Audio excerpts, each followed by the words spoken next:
ሰላም የአፍሪ ፊልምስ ወዳጆቻችን እንዴት ናችሁልን? ለዛሬም በፈረንጆቹ 2023 ዓ.ም ተሰርቶ ለእይታ የበቃውን አክሽን ሳይንስ ፊክሽን ልብ አንጠልጣይ የፊልም ዘውግ የያዘውን 57 ሰከንድስ የተሰኘውን ገራሚ ሙቪ ያመጣንላችሁ። እንደ ሁልጊዜው ቪዲዮን ላይክ በማድረግ ለብዙ ሰው እንዲደርስልን እያደረጋችሁ አበረታቱን። ይመቻችሁ። ሰናይ ጊዜ።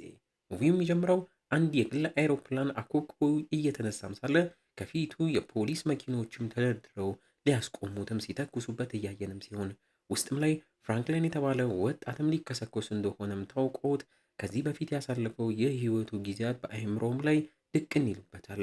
ፍራንክሊን የሬሜዲ የተባለ ስም የተሰጠው ብሎገርም ጸሐፊና ኮንተንት ክሬተርም ሲሆን በስራውም ሰዎች ሙሉ ጤናማ እንዲሆኑ ምን ማድረግ እንዳለባቸው ጤናን አዘል ነገሮችን እያጠናም ይጽፋል። ካጠገቡ ደግሞ ሲግ የተባለ ባለሀብት መድኃኒት አምራች ግለሰብም ሲኖር ሲግም ከሰሞኑ እያመረተው ያለው መድኃኒቱም ብዙ ሺህ ሰዎችን ሱስ አስይዞ ነፍስ እየነጠቅም እንዳለም እንረዳለን። በዚሁም ትዕይንታችን ከሶስት ወራት በኋላም ብሎ ወደ ኋላም ይዞንም ሄዶ ፍራንክሊንም የዛን ሰሞን ለአንድ ትልቅ ኢቨንትም ለሚደረግ ቦታ ትኬት ቆራጭነት ስራም አግኝቶ አርፍዶም እየሮጠም ሲሄድ እዛ ቦታም ስራውን የፈለገው ዝግጅቱም ላይ አንቶን የተባለ እውቅ የቴክ ሰው ንግግር ስለሚያደርግና አንቶንም ከሰሞኑ ሰዎች በቴክኖሎጂ ብቻ መድኃኒትን ሳይጠቀሙ ሙሉ ጤናማ እንዲሆኑ የሚያስችል አዲስ ስራም እየሰራም ስለሆነ ፍራንክሊንም ስለዛም ለመጠየቅ ነበረ ይህን የትኬት ቆራጭነት ስራውንም የፈለገው። አርፍዶም ቦታው ላይም ስለደረሰ አሰሪውም እየተበሳጨበት እንዴት የሰዎቹን እጃቸው ላይ የሚያደርጉትን የመግቢያ ብራስሌትም እስካን ማድረግ እንዳለበትም በደንብ ያላየው ፍራንክሊንም በስራ ላይ ሲሳሳትና አለቃውም ሲሰድበው ጄሊ የተባለች ሌላም ሰራተኛ ለፍራንክሊን ተደርባ ፍራንክሊንን አግዛው ከጉድ ታወጣለች። ስራም ሲጨራረሱ ሁለቱም በደንብ ተዋውቀው ፍራንክሊንም ለዴት እንዲወጡም ይጠይቃታል። እሷም ስልኳን ከመስጠት ይልቅ ስልኩም ላይ አላርም እና የሚገናኙበትን ቦታ ሞልታለት አላርሙ ሲደርስ እዚህ ያለው ዝግጅትም ሲያልቅ ወዳለችውን ቦታ እንዲመጣም ነግረው ትሄዳለች። ፍራንክሊንም በቀጣይ በድብቅ አንድ የተባለውን ሀከሩን ጓደኛውንም ባኞ ቤት ላይ አግኝቶ ሰርቆ ባመጣው የመግቢያው የእጅ ብራስሌትም ሰጥቶ አንዲም ሀክ አድርጎ የእሱን ስም በማድረግ መግቢያት እንዲችልም በማድረግ ፍራንክሊን ሳያስነቃ በጀርባ በርም መግቢያውን ብራስሌት እስካን አስደርጎ አስተሳስቶና አጭበርብሮ ወደ ውስጥ ሲገባ ባለ ዝግጅቱ አንቶን ለየት ካለ አለባበስ ከለበሰው ረዳቱ ኢንግራም ጋር ቦታውም ላይ ሲደርሱም ያያል። እንዳያዩትም እዛው ያለ መጋረጃ ጀርባ ቢደበቅም አንቶንም አይቶት ደርሶበት ማን እንደሆነና እዚህ ቦታ ምን እንደሚሰራ ወደ ረዳቱ ኢንግራም ዞሮም ይጠይቀዋል። ፍራንክሊንም በዚህ ግርግር አንቶን ያደረገው ለየት ያለች ውድ የምመስል ቀለበትም አይን ውስጥ ትገባለች። አንቶንም ፍራንክሊን ያደረገው የራሱ ያልሆነ የመግቢያ የእጅ ብራስሌት መሆኑን ቢያቅም ግድ የለም ዝግጅቱን አይተህ ፈታ ብለህ ተምረክበት ውጣም ብሎት ምንም ሳያደርግ ይሄዳል። ወደ መድረክም ወጥቶ ንግግሩን ይጀምራል። ልክ እሱ መድረክ ላይ ሲወጣ ሰውን በደስታ ሲቀበለው ከታዳሚዎቹ መሃል ግን ሬኒና ኮንቨርት የተባሉ ሁለት ግለሰቦች ተቀምጠው ዝም ብለው ሲመለከቱትና ሲሰልሉት እናያቸዋለን። አንቶንም በንግግሩ ላይ ይህ ያደረጉት ብራስሌት የእሱ ግኝት እንደሆነና ከመጀመሪያውም ጀምሮ ከመግቢያ ትኬትም በላይ ከሰውነታቸው ጋር ከዲኤንኤያቸው ጋር ሊንክ አድርገው ሰውነታቸውን መጠበቅ እንደሚችሉ ይህ ብራስሌትም ታዲያ ከሰውነታቸው ጋር ከተመዘገበም በኋላ ምን ሰዓት መብላት፣ ምን ሰዓት ስፖርት መስራት፣ ምንም መብላትና ምን ያህል ስፖርት መስራት እንዳለባቸው ሁላ እየተከታተለም እንደሚነግራቸው አንቶን ይናገራል። አያይዞም አሁን አዲስ የሰራው ቴክኖሎጂ እንዳለና ይህም ቴክኖሎጂው ያለምንም አስታዋሽ በተፈጥሯዊ መልኩ ያለምንም መድኃኒት ራሳቸውን የሚንከባከቡበት ግኝት እንደሆነና ይህም ግኝቱ ለስኳር፣ ደም ግፊት፣ ለሱስ ሳይቀር ለመሳሰሉት ከባባድ በሽቶች እንደሚሆን ይናገራል። በዚህ ጊዜ ከጀርባም አንደኛው ጠባቂ ሌላኛውን ጠባቂ በቴዘር ራሱን አስቶ ወደ መድረኩም ሽጉጡን ይዞም አምርቶ ፍራንክሊንን ገፍትሮም አልፎ ወደ አንቶንም አንተነና ካምፓኒክ ሰዎችን ለመቆጣጠር ነው የምሰሩት ብሎም ሲተኩስምና ሲስተው ከኋላ ያለው ፍራንክሊንም ታዲያ በሚሽከረከር ጠረጴዛም ገጭቶም ጥሎት በጠባቂዎች ሰውየው እንዲያዝም ያደርጋል። ታዳሚዎቹ ውስጥ ያሉት እነ ሬኒም ያሰቡት ያልተሳካ ይመስል ሲበሳጩም እያየናቸው አንቶንም ፍራንክሊንን አመስግኖ የሚፈልገውንም ታዲያ ቃለ መጠይቅ በኋላ ላይ እንደሚያደርግለትና እጅግም እየደማ ስለሆነ ታየው ታከመውን ብሎት ይሄዳል። ዝግጅቱን በዚህ መልኩ ያበቃል። ፍራንክሊንም የእጁን ቁስልም ይታከማል። ጠባቂዎቹም ለማስረጃም የመግቢያውን የእጅ ብራስሌትም ተቀብለውት ታዲያ ከመሄዳቸውም በፊት እዛው የጂል አላርምም ለፍራንክሊን እየጮኸበት ፍራንክሊንም እዛው መሬት ላይም የወደቀውን የአንቶንን ለየት ያለ ቀለበት አግኝቶ አንስቶ ሲነካው በሚገርም መልኩ ከደቂቃዎች በፊት የተፈጠረው ጠባቂው የእጅ ብራስሌትህን ለመረጃ ሲዘኝ እያለ ሲጠይቅ ያለበት ሰዓት ላይም ይመለሳል።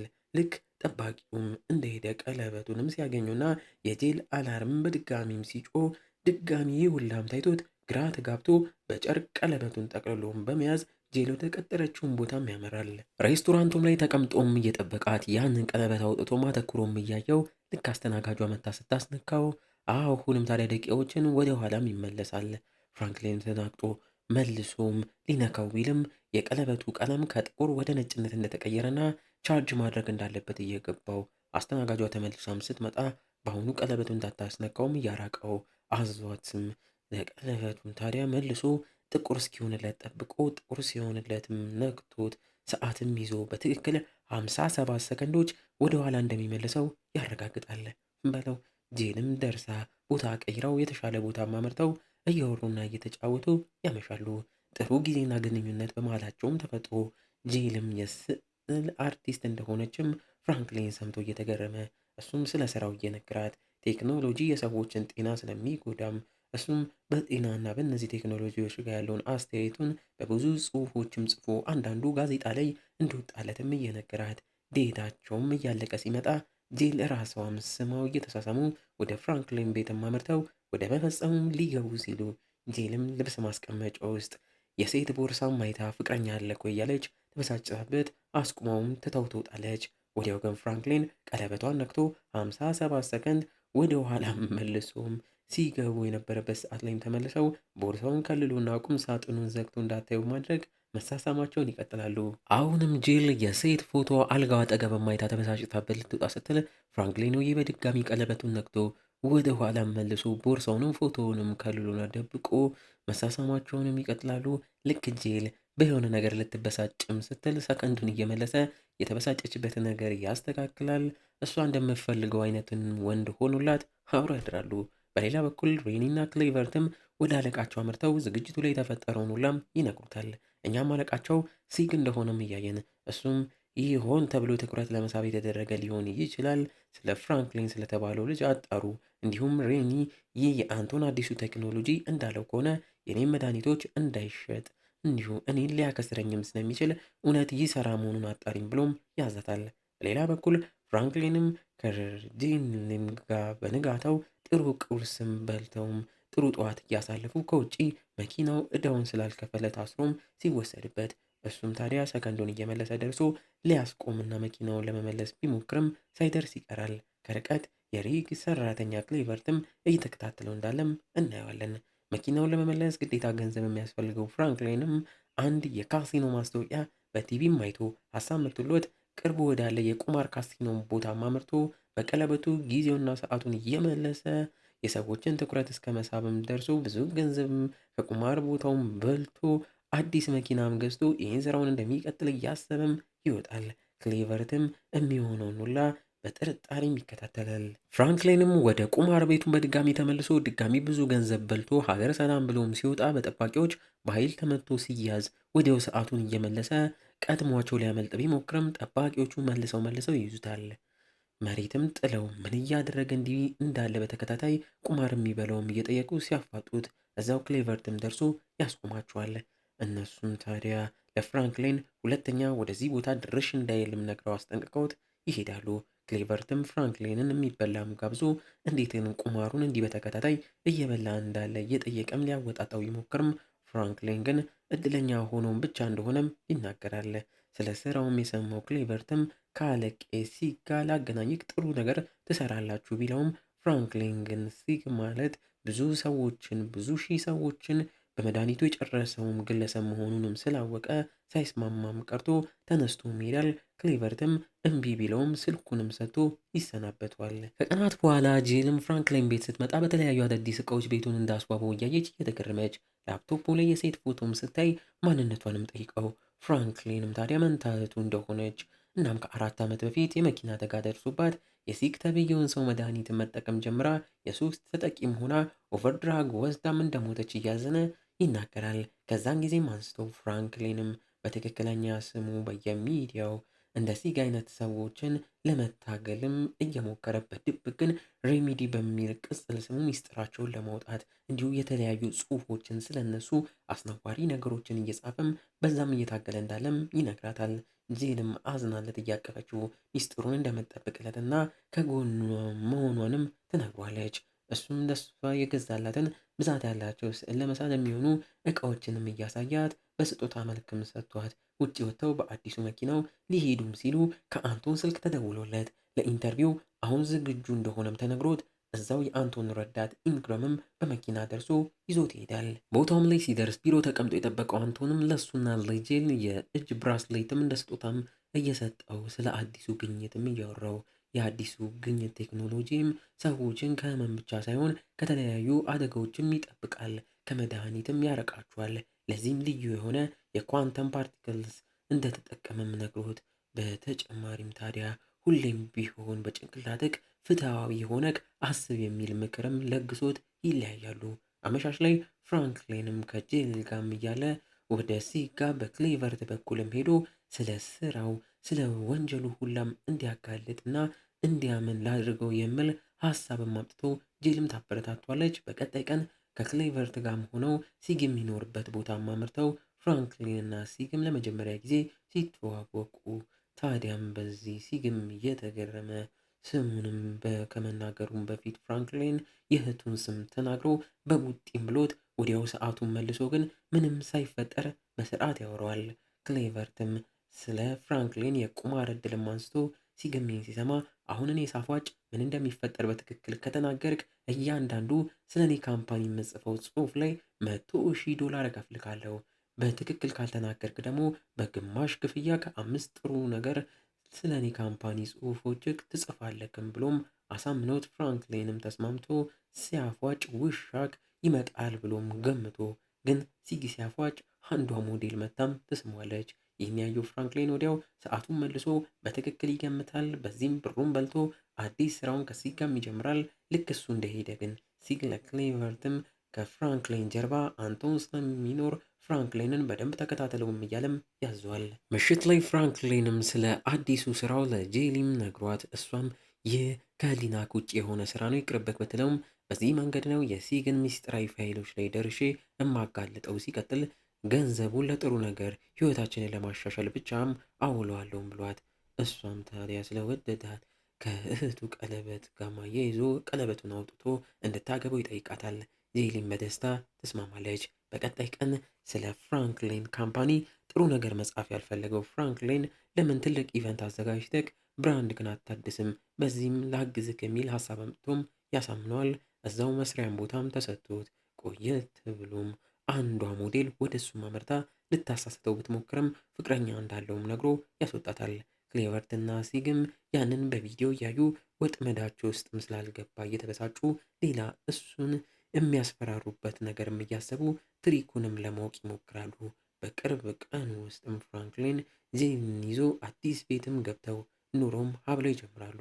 ሲግም ወደ ማያሚ ልውሰዳችሁ ላዝናናችሁም ብሎ በግል ፕሌኑም ይወስዳቸዋል። ከአንቶኒ የተሰጣቸውን ብራስሌትም ህጋችን አይፈቅድም ብሎ አስወልቆ ለጊዜ ይወስድባቸዋል። በዚህም ታዲያ ፍራንክሊን የቁማር ትሪኩን የሚሰራው በብራስሌቱ ነው ብሎ ቢያስብም ማያሚ ደርሰው አሁንም ፍራንክሊን ያለ ብራስሌቱ ቁማሩን እየበላ ምንም ሳይነቁም እነሱም ይቀራሉ። ሬኒም ከጄል ጋም ጓደኝነትን መስረታ ስለ ፍራንክሊን ሚስጥር ልታወጣጣት ብትሞክርም ምንም እንደማታውቅ ትረዳለች። ቆየት ብሎ እየደነሱ ሳሉ ከርቀት ኢንግሪም ፍራንክሊንን እያየው እንደሆነ ራሱ ፍራንክሊንም አይቶ በድንጋጤ ቀለበቱን እንዳያይበት አውልቆም ይደብቀዋል። ከዳንሱም በኋላም ታዲያ ተቀምጠው በነበረበት ሰዓት አንድ ኬት መጣ ለተባለ ግለሰብ ሽጉጡን ይዞ መጥቶ ሲግን በአንተ ምክንያት ነው የኔን ሰው የገደልክብኝም ብሎም ተኩሶም ገሎት ጄሊንም በመቀጠል ይገላታል። ይህን ያየው ፍራንክሊን በፍጥነት ሰዓቱን በቀለበቱን መልሶ ሰውየው ገና እዛ ሲደርስ በሻምፓኝ ጠርሙስ አናቱን ብሎ ራሱን አስቶት ሲግንና ጄሊንም ያተርፋቸዋል። ቤትም ሲመለሱ ፍራንክሊንም በዜና ሲግን ስላተረፈው እንደ ጀግና እየተቆጠረ፣ ጄሊም አዎ ጀግና ነህ እያለች እየተስማማች በቅርብ የስዕል ዝግጅቷን ስለምታዘጋጅ እንዳይቀር ትነግሯለች። እሱም ይስማማል። ቀጥሎም በዜናም ላይ ስለ ተኩሶና ሊተኩስ ስለነበረው ሰው ሲያጣራ ሚስቱ ለሲግ ትሰራ እንደነበርና አንድ ቀን ታዲያ ሴትዮዋም ተገላ ቢሮዋ እንደተገኘች ያም ተጣርቶ ምንም መልስ እስካሁን እንዳልተገኘለት አንብቦ ሰዎች ሲግ ሰራተኞችን እገላችኋለሁ እያለ እያስፈራራ እንደሚያሰራቸውና በዚህም ይመርመርም የሚሉ ወሬዎች እንዳሉም ያነባል። በቀጣይ ቀን ወደ ሬኒም ጋማ አምርቶ እዚህ ስትሰራ ስለነበረችውና ቢሮዋ ተገላ ስለተገኘችው ሴት መረጃም እየጠየቃት ፋይሏን ስጭኝ እንዳያስጠረጥር ላስተካክለው ቢላትም ጠርጥራ ወደ አለቋ ሲግ ደውላም ትነግሯለች። ሲግም ከክሌቨርት ጋርም ሆኖ ፍራንክሊን አደጋ ይዞባቸው ሊመጣ እያሰበ እንደሆነም ይባንናሉ። ራሱ ሲግም ባዶ ፋይል ወደ ፍራንክሊን ወስዶ እየሰጠው ሬኒ ተጠራጥራክ ነው፣ ለዛም ነው ያልሰጠችክ፣ እስኪና ከኔ ጋም አየር እንውሰድም በሚል ወደ መኪናውም ወስዶት በመኪናቸውም ወደ አንድ ባርም በማስገባት እዛም አጠጥቶት እላይ ያሉ ሴቶች ጋም ወስዶም ይሰጣቸዋል። ፍራንክሊንም መጠጥ ውስጥ የሆነ ራስንም የሚያደነዝዝ ነገር እንደገባበትም እያወቀ ራሱን መቆጣጠር አቅቶት በዚህ ከሴቶቹ ጋር ቪዲዮም ይቀረጻል። አመሻሽ ላይም ሲነቃ ምን እንደተፈጠረ ማስታወስም እያቃተው በፍጥነት ወደ ቤቱም ይመለሳል። እዛም አንቶንን እያገኘው አንቶንም የጄሊን ስዕሎች በጠቅላላ ገዛዝቷት ልክ ፍራንክሊን ሲመጣ እንዴት ለሲግ ተቀጥረክ ትሰራለህ ብሎ ተበሳጭቶበት ይሄዳል። ጄሊም የስዕል ዝግጅቷ ላይ ፍራንክሊን ስለቀረና የት እንደነበረም ስላልነገራት እንዲሁም መጠጥ እየሸተታትን በመሆኑ ስትበሳጭበት ሁለቱም ታዲያ ስለ ፍራንክሊን የሲግ ስራም መጨቃጨቅም ጀምረው ፍራንክሊንም ሞቅም ስላለው አመልጦት በእኔ ብር ነው ፈታ እያልሽ ያለሽውም በሚል ሲናገራት ተበሳጭታበት ትታው ልትወጣም ስትል ሊያስቆማት እየሞከረ ሳያስቡ ተያይዘው መዋኛ ገንዳ ውስጥ ሲገባሉ እሱም ቀለበቱን ነክቶ 50 ሰከንድ ወደ ኋላም መልሶ ነገሩን ሊያስተካከል ሲሞክር ከመመለሳቸውም በፊት ተያይዘውም ስለነበረ ጄሊም ወደ ኋላ መመለሷም ታይቷት ምን ተፈጥሮ እንደሆነ ግራ ተጋብታ ስትጠይቅ እሱም መደበቅ በቃኝ በሚል ስለ ቀለበቱ ሙሉ ሚስጥርም ነግሯት ለዛም እንደሆነ ሁሌም እሷ የምፈልገውን ነገር እያደረገ እንደነበረም ስታውቅ ፍቅራቸው በውሸት የተሞላ እንደነበረም ተናግራ ተጣልተው ትወጣለች።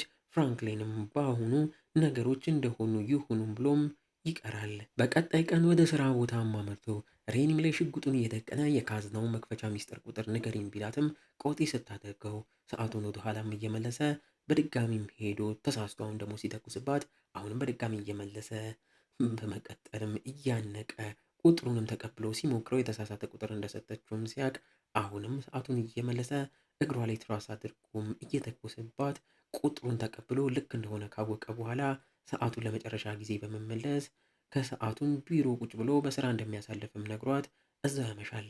ልክ እሷም ስራ ጨራርሳ እስክትወጣም ጠብቆ ወደ ካዝናው አምርቶ ከፍቶት እንዳለ የሲግ ድብቅ ፋይሎችን ሰርቆ ማውጥቶ በቪዲዮም እየቀረጸም ይዞ ለጓደኛው አንዲም ደውሎ ነገ የሚደረገው ትልቅ የባስኬትቦል ጨዋታም ስክሪን ላይ ሀክ አድርገህ ገብተህ ይህን ሁላ መረጃ ልቀቀውም ይለዋል። አንዲም በዚህ ስራዬን እንዳላጣ በሚል ቢሰጋም በሰጋበት ሰዓት ታዲያ ፍራንክሊን ብዛት ያለው ገንዘብ ወደ አካውንቱም ልኮለት ከአንዳንድም አንዲ ይስማማል በለው። እንግዲህ እንዲህ እያለን የዚህ ገራሚ ሙቪ ማገባደጃ ትዕይንቶች ላይ ተቃርበናል። በነጋታው ፍራንክሊንም ከከተማው ለመውጣት እቃውን እየሸከፈ ወደ ጄሊም ቢደውልም ስልኳም አልሰራምም እያለው ተጠባቂው የባስኬትቦል ጨዋታ ሊጀምር ደቂቃዎችም ቀርተው በስክሪን ላይም የሲግ ጉዱላ ፍራንክሊን እያብራራ በቪዲዮም ይወጣል። ክሌቨር ያቺ ባሏ ሲግል ሊገል የሞከረው ሰው ሚስት ማለት ነው ስለ ሲግ መድኃኒትም ልታጋልጥ ስትል በክሌቨርት እንደተገደለችም ይታያል። ህዝቡም ይህን ሁላ ጉድም እያየ ዜናዎችም ነገሩን ይቀባበሉታል። ልክ ፍራንክሊን ከቤትም እንደወጣ ግን መኪና ውስጥም ሳይገባ በኃይል ተመቶ ራሱን አስተውም ወስደውት ወደ ሲግ ጋም ያስረክቡታል። ሲግም እየተበሳጨ እንዳለ ቪዲዮው ውሸት ነው በል እያለ ወደ ግል ፕሌኑም እየወሰደው እሱም ከከተማ ለመሸሽና ለማምለጥ እየሞከረ ፍራንክሊንም እምቢ ቢልም ጄሊንም አግተው እንዳመጧትም እያሳዩት ጄሊም ታዲያ የሰራከው ስራ ልክ ነውም እያለችም ፍቅረኛዋንም እያበረታታች እሱም ታዲያ ስለታሰረ ለእሷ ቀለበቱን ንኪውም ብሏት እሷም ልክ ስትነካውና ሰዓቱንም ሲመልስ ተዘናግተው እግራቸውንም ረግጣም አመልጣ ወደሚመጡት ፖሊሶችም ትሮጣለች። ሲግም ፍራንክሊንን ይዞ ከሰዎቹ ጋር ፕሌን ውስጥም ገብቶ እየተተኮሰባቸው በፕሌኑም ለማምለጥ ይሞክራሉ። አንድ ጥይትም የፕሌኑን ሞተርም መታው መከስከስም ሲጀምሩ ክሌቨርትም እንመለስ ቢልም በሲግ ማብረርክን ቀጥል ይባላል። ፍራንክሊንም ቀለበቱን አውልቆ እያየ የሚያደርገው ግራም ሲገባው ሲግም ቀለበቱን ሲያስቡ ሲነካው ወደ ኋላም ይመልሰዋል። ወዲያው የፍራንክሊን ትሪክ አሁን ገብቶት መልሶ ቀለበቱን እየነካ ለመመለስ ቢሞክርም 50 ሰከንድ ብቻ በቂም ሳይሆን ቀርቶ ፕሌኗም ወደ መከስከሱም ትቃረባለች። ፍራንክሊንም ሲግ አብሮ እንደሚሞት ሲያስብ ፈገግ እያለ ፕሌኗም ትከሰከሳለች። ፖሊሶችም ቦታው ላይ ደርሰው የተረፉት ሰዎችም ሲወጡ ክሌቨርት፣ ሬኒ እና ፍራንክሊንም ተርፈው እየወጡ ልክ እነሱ እንደወጡ ግን ሲግ ሳይወጣ ውስጥ እንዳለ ፕሌኗን ፈንድታበት ይሞታል። በስተመጨረሻም ትዕይንቱም ላይ የፕሌኑ የተከሰከሰበት ቦታ ላይ እዛው አካባቢ አንቶንም ተገኝቶ ከፍራንክሊን ጋርም እያወራ ሆን ብሎ ቀለበቱን ለሱ አስቦበት የዛኔ እንደሰጠውና እሱም ላይ መሞከር ፈልጎ እንደሆነ ቀለበቱ የአዲሱ ግኝት ኳንቲቲ ፓርቲክልስን እንደያዘም ነግሮት ከዚህ በኋላ አንተም ለእኔ መስራት ጀምር ቢለውም ፍራንክሊን ግን እየተገረመ ይህ ቴክኖሎጂ በጣም አደገኛም ነው፣ እንዲሁም እንደ ሲግ መድኃኒት ሱስም የሚያዚዝ ስለሆነ እኔ አልፈልግም በማለት ቀለበቱን አውልቆም ጥሎ ይሰባብረዋል። አንቶንም እየተገረመበት እኔ እንዳንተ እምቢ አይሆንም የሚለኝ ሰው ነው የምፈልገው፣ አሁንም ቢሆን አብረከ እንድትሰራ እፈልጋለሁ ቢለውም ፍራንክሊን ግን የተሰጣቸውን የአንቶንን የእጅ ብራስሌትም አውልቆ እንዲመልሱም አድርጎ ፍቅሩ ጄሊንም ይዞ ከቴክኖሎጂ እርቀው በነፃነት ለመኖርም ይሄዳሉ። ዋው! እናንተ ነው ፊልም ወዳጆች 57 ሰከንድስ ወደዳችሁት? ገራሚ ነው አይደለ? በቀጣይም እንደዚሁ አዳዲስ ገራሚ ሙቪዎችን በዚህ ቻናል ስለምናመጣ እንዳያመልጣችሁ ሰብስክራይብ እንዳይረሳ። እስከዛው ግን እንደ ሁልጊዜው ቸር ቆዩልን።